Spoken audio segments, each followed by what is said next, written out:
वहीं चुनाव आयुक्तों को कानूनी कार्रवाई से छूट के मामले में सुप्रीम कोर्ट ने केंद्र सरकार और चुनाव आयोग को भी नोटिस भेज दिया है। सुप्रीम कोर्ट ने केंद्र सरकार और चुनाव आयोग से जवाब मांगा है। वर्ष 2023 में बनाए गए कानून की धारा 16 को सुप्रीम कोर्ट में चुनौती दी गई है और इसी को लेकर अब सुप्रीम कोर्ट ने जवाब मांगा है केंद्र सरकार और चुनाव आयोग दोनों से कि आखिर चुनाव आयुक्तों को कार्रवाई में छूट क्यों मिलनी चाहिए।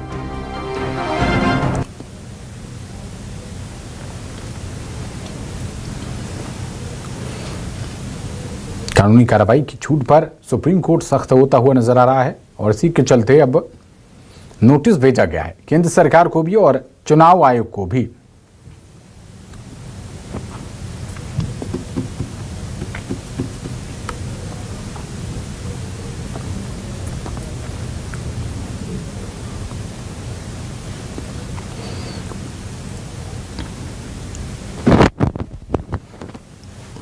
देखने वाली बात होगी कि अब क्या पक्ष सामने आता है इस नोटिस के बाद। और ग्राफिक्स के जरिए आपको बताते हैं कि आखिरकार इलेक्शन कमीशन के अधिकारियों को लेकर क्या कानून है।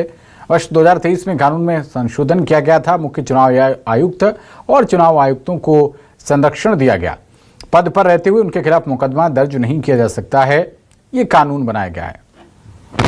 और 2023 में इस कानून में संशोधन करके कानून बनाया गया था जिसमें मुख्य चुनाव आयुक्त और अन्य चुनाव आयुक्तों को भी संरक्षण दिया गया है कि पद पर रहते हुए उनके खिलाफ कोई भी मुकदमा दर्ज नहीं हो सकता है।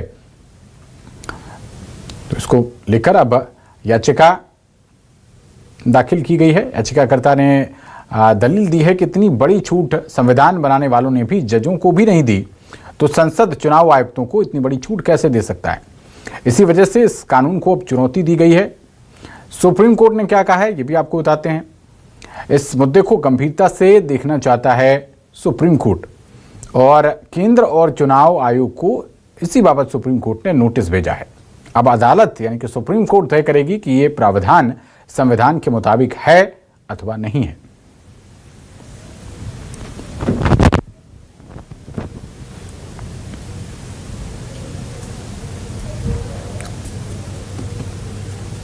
याचिकाकर्ता ने सवाल पूछा है कि संविधान बनाने वालों ने जजों को भी इतनी छूट नहीं दी, तो फिर सरकार ने चुनाव आयुक्तों को इतनी बड़ी छूट किस आधार पर दी।